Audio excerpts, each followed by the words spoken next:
विद्यार्थी मित्रांनो, आज आपण 12वी कॉम्प्युटर सायन्स या विषयाचं chapter number 4 introduction to HTML अभ्यासणार आहोत. HTML काय आहे? HTML stands for hypertext markup language. मग त्याच्यातलं हायपरटेक्स्ट ही कन्सेप्ट काय आहे हे आता आपण अभ्यासणार आहोत. Hypertext is the ordinary text that has been dressed up with extra features such as formatting, images, multimedia and links to other document. Okay, आता ऑर्डिनरी टेक्स्ट म्हणजे जसं आपण एखादं टेक्स्ट लिहितो त्याचप्रमाणे या ठिकाणी हे एक टेक्स्ट असतं and that has been dressed up with extra features आणि त्याला काही फीचर्स त्याच्यामध्ये ॲड केलेले असतात. फीचर कोणते असतात? सच ॲज फॉर्मॅटिंग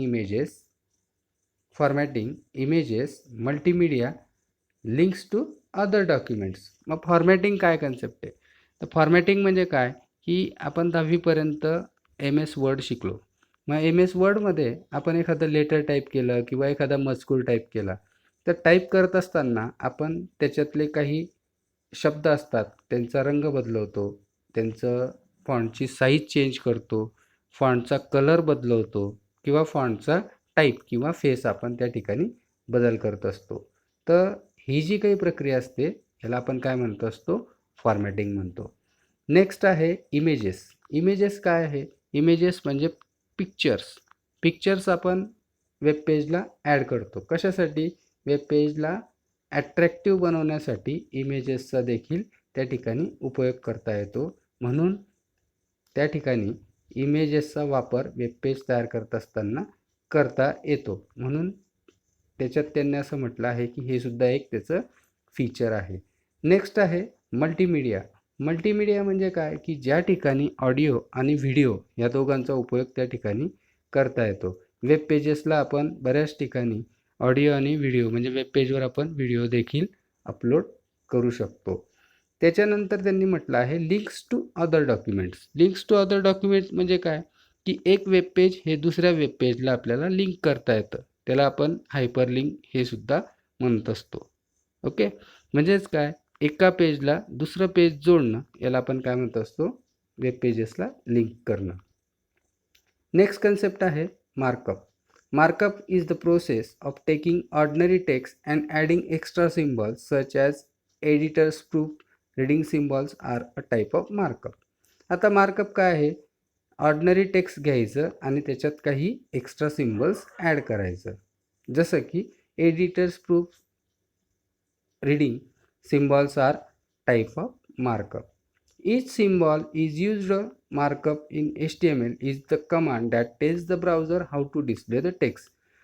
मग प्रत्येक सिम्बॉल हा काय असतो?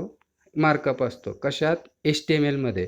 आणि HTML मध्ये ते काय असतो? एक प्रकारची कमांड असते की जी ब्राउझरला सांगते की जे टेक्स्ट डिस्प्ले करायचं आहे ते कशा प्रकारे डिस्प्ले करायचं आहे. उदाहरणार्थ एखादं टेक्स्ट लिहिलं, त्याचा कलर आपल्याला रेड पाहिजे असेल तर आपण त्या ठिकाणी त्याचा फॉन्टमध्ये त्याचा फॉन्ट कलर रेड जर मेन्शन केला तर त्या ठिकाणी तो टेक्स्ट त्या ठिकाणी रेड डिस्प्ले होईल. म्हणजेच काय की ही एक प्रकारची कमांड असते की ती ब्राउझरला सांगत असते की एखादं टेक्स्ट आपल्याला कशा पद्धतीने डिस्प्ले करायचं आहे. नेक्स्ट आहे HTML is a computer language. HTML काय आहे? एक कॉम्प्युटर लँग्वेज आहे. Related to computer programming language. म्हणजे जसं आपल्या इतर प्रोग्रामिंग लँग्वेजेस असतात जसं की बेसिक एक प्रोग्रामिंग लँग्वेज आहे, C आहे, पास्कल आहे, आता C++ आहे. या ज्या लँग्वेजेस आहे याच्यासारखीच एक कॉम्प्युटर लँग्वेज आहे. HTML has its own syntax and rules for communication. HTMLला काय असतं? स्वतःचे काही सिंटॅक्स असतात आणि काही नियम असतात. कशासाठी? For communication. म्हणजे एखादं टेक्स्ट लिहिलं तर ते कशा पद्धतीने लिहिलं गेलं पाहिजे, कोणतं टेक्स्ट आधी आलं पाहिजे याच्या संदर्भात काही त्याचे रूल्स आहेत. कशासाठी? For communication. Okay. Markup languages are special type of computer language. Markup काय आहे? एक स्पेशल टाईपची कॉम्प्युटर लँग्वेज आहे. They are concern with the parts of the document according to their functions. आणि त्याचं काय असतं की त्याचे जे फंक्शन्स असतात किंवा त्याला कशा पद्धतीने कोणती गोष्ट आधी घ्यायची, कोणती गोष्ट नंतर घ्यायची, तर तो काय असतो, डॉक्युमेंटचा एक पार्ट असतो. म्हणजे प्रत्येक पार्टमध्ये आधी कोणती गोष्ट आली पाहिजे, नंतर कोणती गोष्ट आली पाहिजे, हे त्याच्यात मेन्शन केलेलं असतं. Okay. They are concern only with the parts of the document according to their functions. They indicate which part of the document is title. म्हणजे आता HTMLचा प्रोग्राम करत असताना त्याची सुरुवात अँगल ब्रॅकेटमध्ये, म्हणजे लेस दॅन अँड ग्रेटर दॅनचं जे साईन असतं त्याच्यामध्ये HTML लिहितात. त्याच्यानंतर अँगल ब्रॅकेटमध्ये पुन्हा हेड लिहितात. अँगल ब्रॅकेट म्हणजे काय, की लेस दॅन अँड ग्रेटर दॅनच्या साईनमध्ये कुठलं तरी टेक्स्ट लिहिणं. मग हेड लिहितात. त्याच्यानंतर टायटल लिहितात. मग हेड काय डिफाईन करतं, की हेडर एरिया. टायटलमध्ये काय असतं, की वेबपेजला आपण कोणती टायटल देणार हे सर्व आपण याच्यामध्ये मेन्शन करतो. मग HTMLचा सिक्वेन्स कसा असतो, HTML, हेड, टायटल. टायटलचं नाव दिलं, समजा आपण ABC दिलं, त्याच्यानंतर टायटलला क्लोज करतो. ओके. त्याच्यानंतर हेड टॅग क्लोज करतो. त्याच्यानंतर बॉडी टॅग वापरतो. आलं का लक्षात? या प्रकारे त्याचं प्रोग्रॅमिंगचं स्ट्रक्चर असतं. ओके. तर मग याच्यात त्यांना असं म्हणायचं आहे, की हेडर एरियामध्ये आपण काय मेन्शन करणार, टायटलमध्ये काय देणार, वेबपेजच्या टायटलला काय नाव येईल, हे सर्व गोष्टी याच्या स्ट्रक्चरमध्ये मेन्शन केलेल्या असतात. HTML is not really a programming language but it is markup language. मग HTML ही खऱ्या अर्थाने प्रोग्रामिंग लँग्वेज नाही आहे, ती काय आहे, मार्कअप लँग्वेज आहे. आता तुम्ही म्हणाल ही प्रोग्रामिंग लँग्वेज का नाही आहे, तर जसं C++ आहे, सी लँग्वेज आहे, बेसिक आहे. याच्यामध्ये आपण ॲडिशन, सबस्ट्रॅक्शन, मल्टिप्लिकेशन, डिव्हिजन याचे प्रोग्राम्स आपण टाकू शकतो, किंवा त्याच्यामध्ये कॅल्क्युलेशन्स करू शकतो आपण. ॲडिशन, सबस्ट्रॅक्शन, मल्टिप्लिकेशन म्हणजे काय, गुणाकार, भागाकार, ह्याच्या काही गणिती संकल्पना आहेत, हे आपण प्रोग्रामिंग लँग्वेजेसच्या माध्यमातून करू शकतो. पण HTMLमध्ये हे आपल्याला शक्य होत नाही. आलं लक्षात? मग आता आपण पाहू की HTMLचा उपयोग का आपण HTMLचा उपयोग करतो. तर internet is an international network of computer that exchange information with each other. Internet काय आहे, इंटरनेट हे इंटरनॅशनल नेटवर्क आहे. कशाचं, कॉम्प्युटरचं. आणि कॉम्प्युटरचं नेटवर्क आहे, मग ते काय करतं, that exchange information which each other. मग ते काय करत असतं, प्रत्येकाशी एकमेकांशी माहितीचं देवाणघेवाण करत असतं, इन्फॉर्मेशन एक दुसऱ्याला देत असतं, आणि त्याचप्रमाणे इन्फॉर्मेशन एक्सेप्ट देखील करत असतं. द वर्ल्ड वाईड वेब, ज्याला आपण WWW म्हणतो, is a vast inner connected library of information. आता WWW हे जे काही आहे, तर जगातली आपण कोणतीही वेबसाईट पाहिली तर आपण पाहतो त्याचा ॲड्रेस कसा असतो, www.bsnl.com. त्याच्यानंतर जसं आता आपल्या एखादं वोडाफोनची साईट असेल, www.vodafone.co.in, या पद्धतीने त्याचा ॲड्रेस लिहितात.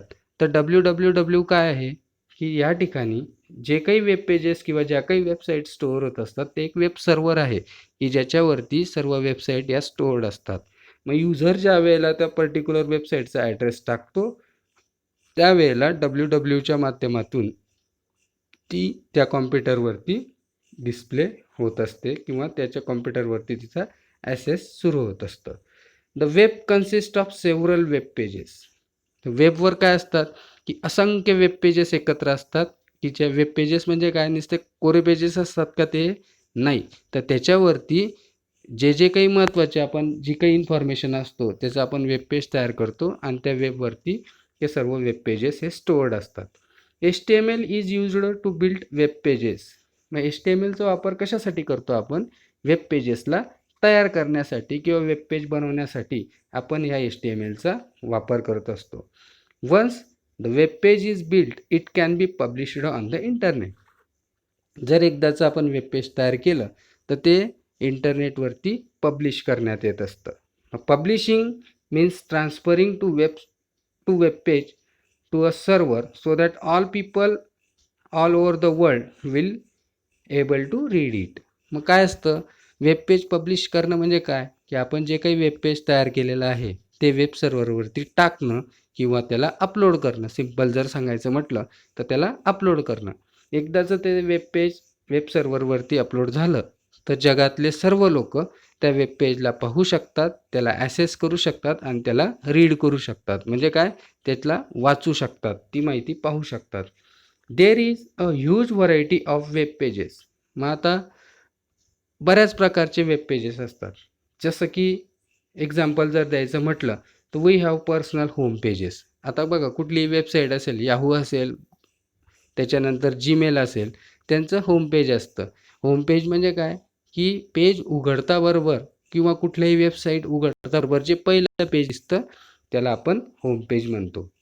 त्याच्यानंतर बिझनेस होम पेजेस. आता ज्या बिझनेस करणाऱ्या कंपन्या असतात त्यांची जर वेबसाईट आपण उघडली तर त्याचेसुद्धा त्या ठिकाणी होम पेज असतं, म्हणून त्याला आपण काय म्हणत असतो, बिझनेस होम पेजेस. डिरेक्टरीज. डिरेक्टरीजमध्ये काय असतं, की ज्या वेब पेजेस आपण तयार केलेलं असतं त्याची त्या ठिकाणी लिस्ट असते.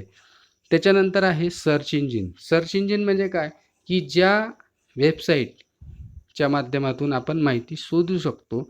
जगातल्या कोणत्याही प्रकारची माहिती जर आपल्याला शोधायची असेल तर त्यासाठी आपण सर्च इंजिन्सचा वापर त्या ठिकाणी करत असतो. मग सर्च इंजिन कोणते आहेत, तर Google.com हे काय आहे, एक सर्च इंजिन आहे. आपल्याला जर एखादी माहिती शोधायची असेल तर आपण गुगलवरती त्या माहिती किंवा त्याचा कीवर्ड टाकतो. त्याच्यानंतर त्याच्याशी रिलेटेड असलेल्या सर्व प्रकारची माहिती ही आपल्या डोळ्यासमोर असते. त्याच्यानंतर आपली जी माहितीशी जुळणारी कोणतीही साईट असेल तिच्यावरती आपण क्लिक करतो, तिला ओपन करतो आणि ती माहिती आपण वाचत असतो. त्याच्यानंतर आहे, once the web page is published it can be accessed by internet tools called web browser. मग एकदाचं जर वेब पेज तयार झालं तर वेब पेज वापरण्यासाठी आपण कोणतं स्पेशल सॉफ्टवेअर वापरतो का, नाही. त्याच्यासाठी आपल्याला ब्राउझर्सची गरज पडते.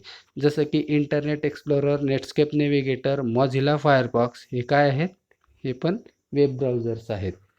आलं लक्षात.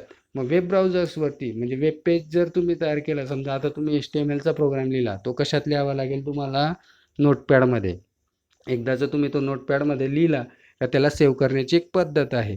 समजा तुम्ही त्याला सी ड्राईव्हवरती सेव्ह केला. मग आता ए नावाचा प्रोग्राम तुम्ही तयार केला, तर सेव्ह करताना तुम्ही काय करणार, a.html या नावाने त्या प्रोग्रामला सेव्ह करणार. त्याच्यानंतर सेव्ह केल्यानंतर इंटरनेट एक्सप्लोररला जाणार. इंटरनेट एक्सप्लोररला गेल्यानंतर सी ड्राईव्हवरचा a.html प्रोग्रामवरती क्लिक केलं का तो प्रोग्राम ओपन होईल.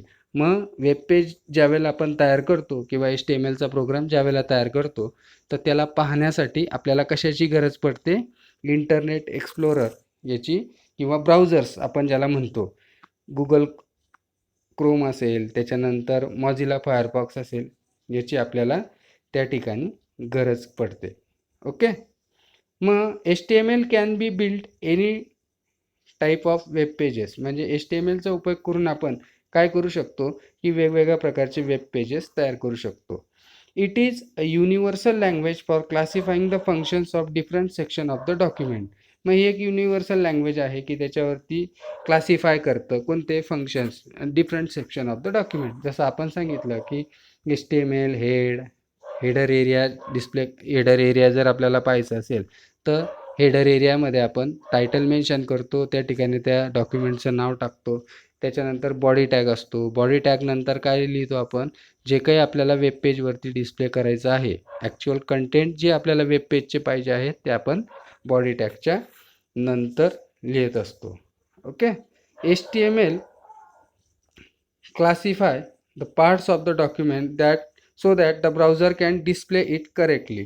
मग काय करत असतो, आता ब्राउझर काय करत असतं, HTML काय करतं, क्लासिफाय करतं, काय करतं, document, so that browser can display it correctly. मग ज्याप्रमाणे आपण प्रोग्राम लिहू त्याप्रमाणे ब्राउझर काय करेल, तो प्रोग्रामला ॲसेस करेल आणि डिस्प्ले करेल. म्हणजे HTML प्रोग्राममध्ये आपण असं लिहिणार की आपल्याला प्रोग्राम कसा लिहिलेला आहे, आपल्याला कुठे इमेज पाहिजे, कोणत्या टेक्स्टचा कलर रेड पाहिजे, हे सर्व आपण प्रोग्राममध्ये मेन्शन केलेलं असतं आणि तो प्रोग्राम तसाच्या तसा आपण वेब पेजवरती डिस्प्ले करू शकतो. झालं.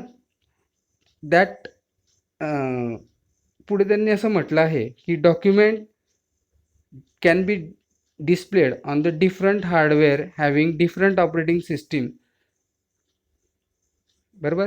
आता याचा अर्थ काय आहे की आपण जे एकदाचं डॉक्युमेंट तयार केलं तर ते वेगवेगळ्या प्रकारच्या प्लॅटफॉर्म म्हणजे काय, या ठिकाणी आपण वेगवेगळ्या प्रकारच्या जे ऑपरेटिंग सिस्टीम्स आहेत त्याच्यावरती हा प्रोग्राम आपण रन करू शकतो किंवा आपण ओपन करू शकतो किंवा त्या प्रोग्राम्सला चालवू शकतो. उदाहरणार्थ विंडोज NT, लिनक्स ही ऑपरेटिंग सिस्टीम आहे. लिनक्सचा प्लॅटफॉर्म वेगळा आहे. तर ह्या ज्या वेगवेगळ्या प्रकारच्या ऑपरेटिंग सिस्टीम आहेत याच्यावरती आपण त्याला वापर करू शकतो किंवा त्याचा आपण ॲसेस करू शकतो. नेक्स्ट त्यांनी असं म्हटलं आहे की HTML जे प्रोग्राम असतात त्याच्यासाठी आपल्याला कोणत्याही प्रकारच्या स्पेशल सॉफ्टवेअरची गरज नसते. याचं कारण काय त्यांनी असं म्हटलं आहे की ज्यावेळेला आपण कोणतंही कॉम्प्युटर ऑपरेटिंग सिस्टीमचा यूज करतो त्यावेळेला प्रत्येक ऑपरेटिंग सिस्टीममध्ये नोटपॅड आणि इंटरनेट एक्सप्लोरर हे आपल्याकडे अवेलेबल असतं. ज्या विंडो बेस्ड ऑपरेटिंग सिस्टीम आहेत जसं की विंडोज 98 पासून तर विंडोज 8, विंडोज 10 पर्यंत गेले तर प्रत्येक ऑपरेटिंग सिस्टीममध्ये आपल्याला नोटपॅड आणि इंटरनेट एक्सप्लोरर हे पाहायला मिळतं. आणि हे दोन सॉफ्टवेअर असले की आपल्याला बाहेरच्या कोणत्याही सॉफ्टवेअर इन्स्टॉल करायची गरज पडत नाही. आलं लक्षात? मग हे काय असतं की HTML is designed work not only on simple PCs but also a graphical workstation, dumb terminals, network computer, handheld devices and much more. मग आता एकदाचं वेब पेज तयार झालं तर हे वेब पेज आपण वेगवेगळ्या प्लॅटफॉर्म्सवरती पाहू शकतो. जसं आपण ऑपरेटिंग सिस्टीम म्हटलं, त्याच्यानंतर आता म्हटलं त्यांनी वर्कस्टेशन आहे, डम टर्मिनल्स आहे, नेटवर्क आहे, हँडहेल्ड डिव्हाइसेस म्हणजे मोबाईल जे आपण हातात वापरतो या डिव्हाइसेसमध्ये सुद्धा आपण हे सर्व वेब पेजेस पाहू शकतो. याचं जर उदाहरण द्यायचं म्हटलं तर आपण इंटरनेटचा वापर जास्तीत जास्त आता मोबाईलवरच करतो. आपण इंटरनेटची कोणतीही साईट आपल्या मोबाईलवर ओपन करतो आणि ती आपण वॉच करत असतो, पाहत असतो, रीड करतो. आलं का लक्षात? तर हँडहेल्ड डिव्हाइसेस म्हणजे मोबाईल की जे आपण हातात वापरतो. लॅपटॉप्स आहेत त्याला पण आपण हँडहेल्ड डिव्हाइसेस म्हणू शकतो. आपण एका जागेवरून दुसऱ्या जागेवरती त्याला कॅरी करत असतो. HTML documents not only be put on the computer screen but also on the printer, fax machines and TV sets, game consoles and digital watches and text to speech machines. Even on the phone you can hear a web page. मग HTML document काय करत असतो आपण not only कॉम्प्युटरवर त्याचा उपयोग करतो म्हणजे फक्त त्याचा उपयोग आपण कॉम्प्युटरवर करतो का? नाही. फॅक्स मशीन्स आहे, TV सेट्स आहे, गेमचे जे कन्सोल आहेत म्हणजे आपण गेमचे जे डिस्प्ले पाहतो किंवा डिजिटल वॉचेस आहे, त्याच्यानंतर टेक्स्ट टू स्पीच मशीन. आता काही मशीन असे असतात की आपण नुसतं बोलतो आणि त्याचं रूपांतर तो टेक्स्टमध्ये करत असतो किंवा स्पीचमध्ये करत असतो. तर याच्यामध्ये सुद्धा आपण याचा उपयोग करू शकतो. Even on phone. आता आपण मोबाईल फोनवर देखील मॅक्सिमम इंटरनेटचा वापर या ठिकाणी करत असतो. म्हणून आपल्याला HTMLची गरज काय आहे तर हे आपण या टॉपिकमध्ये शिकलो. आता पुढचं जे लेक्चर असेल त्याच्यामध्ये ॲडव्हान्टेजेस, डिसॲडव्हान्टेजेस, त्याच्यानंतर स्टडी ऑफ टॅग्स या गोष्टी आपण अभ्यासणार आहोत. ओके.